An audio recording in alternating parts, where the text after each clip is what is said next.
The wall is an indispensable and important component of building construction, which is known as the main engineering of the building, with the floor slab and floor slab.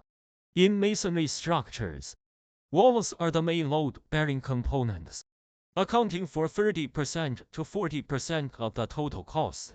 In other types of buildings, walls may be load-bearing components or enclosure components, and their cost proportion is also relatively high.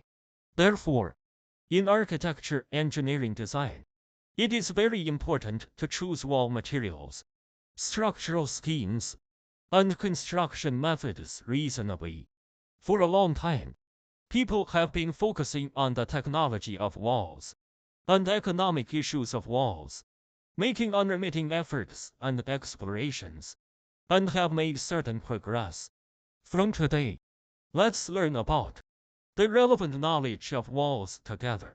Today, we will understand the types and design requirements of walls. Firstly, let's take a look at the classification of walls. In architecture engineering, there are various types of walls, according to different classification methods. The forms of walls vary.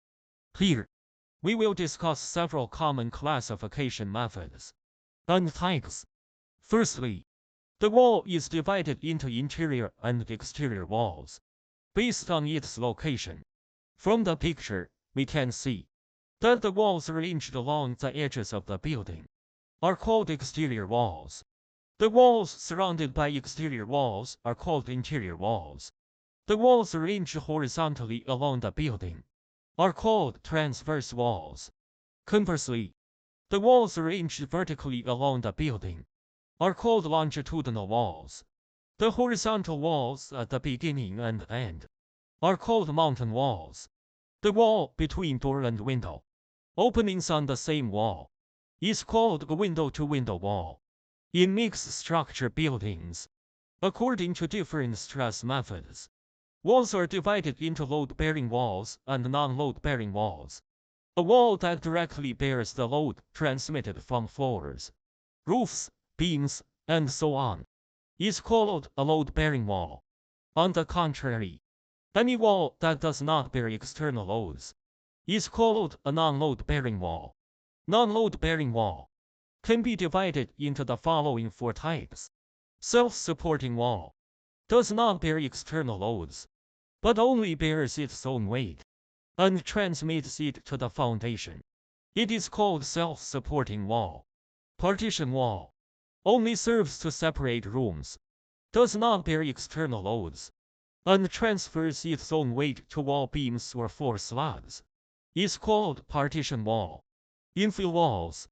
In frame structures, the walls filled between columns are called infill walls, and infill walls are a type of partition wall. Curtain wall. Lightweight wall suspended outside the building is called a curtain wall, such as metal curtain wall, glass curtain wall, etc.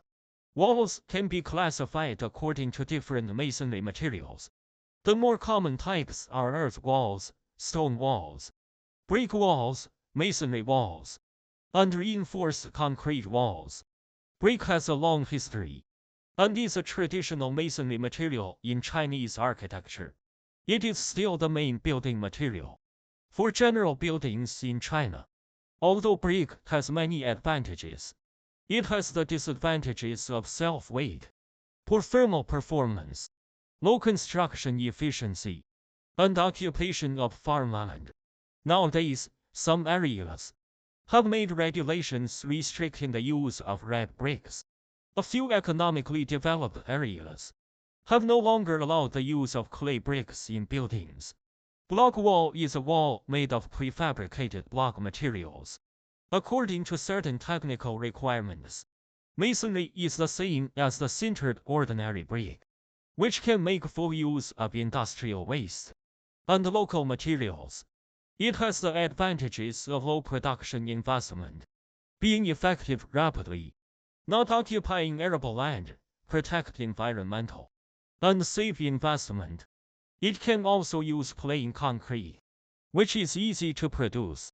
simple to construct, and easy to organize production.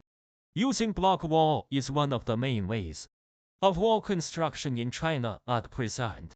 Reinforced concrete walls can be cast in place or prefabricated and are commonly used as load-bearing walls in multi-story and high-rise buildings. In structural support systems, especially in high-rise buildings, reinforced concrete walls are mainly used to support horizontal wind loads and seismic effects, also known as shear walls and seismic walls. Next, introduce the function of walls. The main functions of walls are load-bearing, enclosure, and separation. Let's introduce it one by one. Load-bearing function. Load-bearing walls bear part or all of the loads and wind loads on buildings are the main vertical load-bearing components of buildings. The enclosure function of the wall is to resist the erosion of wind, snow, and rain in nature, prevent interference from solar radiation and noise, plays a role in insulation, heat insulation, and sound insulation. The partition function.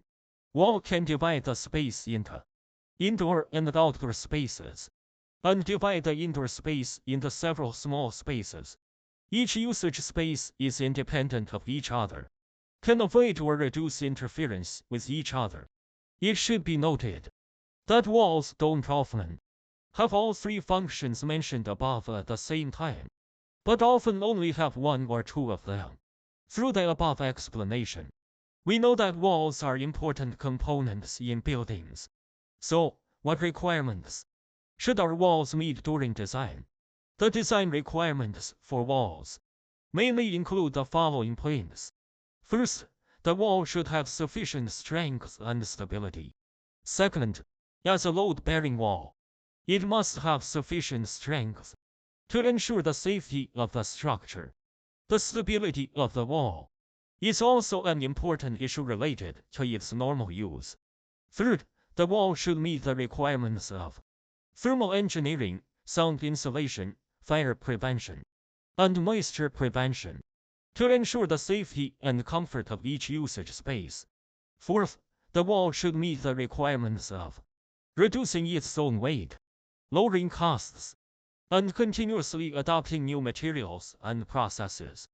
Finally, let's learn about the load-bearing scheme of the wall together. Depending on wall's relationship with the upper load-bearing components, the wall will have different load-bearing schemes.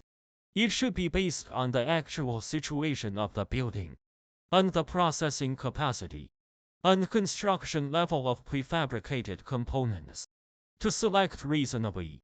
The load-bearing schemes for walls mainly include horizontal wall load-bearing, vertical wall load-bearing, mixed horizontal and vertical wall load-bearing, and mixed wall column load-bearing. We will explain them one by one below. Horizontal wall load-bearing refers to placing the horizontal load-bearing components of a building on a horizontal wall, which bears the load of the floor and roof.